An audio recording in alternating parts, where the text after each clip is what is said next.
Hi friends, ஐநர் துணையில் நாளைக்கு என்ன நடக்க போகுதுன்னு பார்க்கலாம். வாங்க வீடியோக்குள்ளே போகலாம். நம்ம சேனல் இன்னும் சப்ஸ்கிரைப் பண்ணாதவங்க சப்ஸ்கிரைப் பண்ணிக்கோங்க.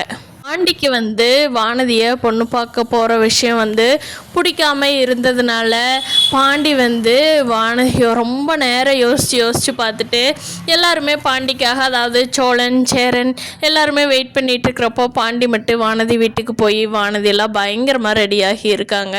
அப்போ வானதி வீட்டுக்கு போய் பாண்டி சொல்லிடுற, அப்படி எனக்கு இப்போதைக்கு கல்யாணம் வேண்டாம், தப்பாக நினச்சிக்காதீங்க. எங்கள் அண்ணன் இருக்கிறப்போ எனக்கு கல்யாணம் பண்ணுறது எனக்கு அவ்வளோக்கா நல்லதாக படலை. அதனால் எனக்கு இப்போ கல்யாணம் வேண்டாம், நானும் வானதியை தான் கல்யாணம் பண்ணிக்கணும்னு விரும்புகிறேன். ஆனால் அண்ணனுக்கு கல்யாணம் ஆகட்டும், அதுக்கப்புறமா நான் பண்ணிக்கிறேன் அப்படின்னு சொல்லி வானதியோட வீட்டில் சொல்லிட்டு வந்துட்டாரு பாண்டி. இந்த விஷயம் சேரனுக்கோ சோழனுக்கோ நிலாக்கோ யாருக்குமே தெரியாது. பாண்டி கிளம்பி வர்றப்போ இவங்க திருப்பி கால் பண்ணிகிட்டே இருக்காங்க. எங்கடா பாண்டி போயிட்ட அப்படின்னு சொல்லி பாண்டி டைரெக்டாக வீட்டுக்கு சொல்கிறாரு, நான் போய் எனக்கு இப்போ கல்யாணம் வேண்டாம் அண்ணே, நீ இருக்கிறப்போ நான் எப்படின்னா கல்யாணம் பண்ணிக்கிட்டு அப்படிங்கிறாங்க. அதுக்கு சோழன் சொல்கிறாரு, அண்ணே அவ்வளோதானே பிரச்சனை, வாண்ணே நேராக சந்தா வீட்டுக்கு போவோம், போய் சந்தாவை இன்னைக்கு பொண்ணு கேட்குறத வச்சுக்கலாம், நீயும் சந்தாவும் கல்யாணம் பண்ணிக்கணும், பாண்டி ஆட்டோமேட்டிக்காக வானதி கல்யாணம் பண்ணிக்குவேன் அப்படின்னு சொல்லி சோழன் சொல்கிறாரு.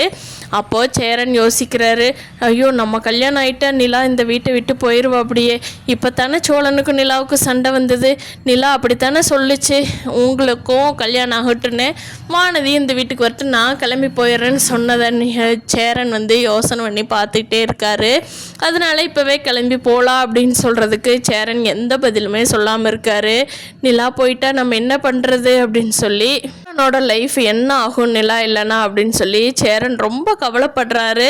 அவருக்கு என்ன பதில் சொல்கிறதுனே தெரியாமல் இருக்கிறாரு. என்ன அர்த்தம்னா, வீட்டில் இருக்கிற பசங்கள்லாம் ஒருத்தருக்கு ஒருத்தர் அவ்வளோ பாசமாக இருக்காங்க. என்னதான் கட்டி பிடிச்சா சண்டை கட்டிக்கிட்டாலும் சோழன் மேலே சேரனுக்கு இருக்கிற பாசம், சேரன் மேலே பாண்டியனுக்கு இருக்கிற பாசம், இப்போ நிலாவை அந்த ரூம் விட்டு வெளியே போக சொல்லிடுவாளே வானதி வந்தா அப்படின்னு சொல்லி பாண்டி யோசிக்கிறதும், எல்லாரும் பாசத்தில் ஒருத்தருக்கு ஒருத்தர் மிஞ்சுறாங்கப்பா. பார்க்கலாம் ஃப்ரெண்ட்ஸு, சோழன் சபதம் எடுத்த மாதிரி லவ்வர்ஸ் டே அன்னைக்கு நிலா லவ் சொல்லிடுவாங்க அப்படின்னு சபதம் எடுத்திருக்காரு. சேரனுக்கு சந்தா கூட கல்யாணம் ஆகுதா, பாண்டிக்கு வானதி கூட ஆகுதா, எல்லாரும் இந்த வீட்டில் இருக்க போகிறாங்களா, அடுத்து நிலாவோட பிரச்சனை என்ன அப்படிங்கிறத வரப்போகிற நாட்களில் பார்க்கலாம் ஃப்ரெண்ட்ஸ். இந்த வீடியோ பிடிச்சிருந்தா லைக் பண்ணிக்கோங்க. நீங்கள் என்ன நினைக்கிறீங்கன்னு கீழே கமெண்ட் பண்ணுங்கள். தேங்க்யூ.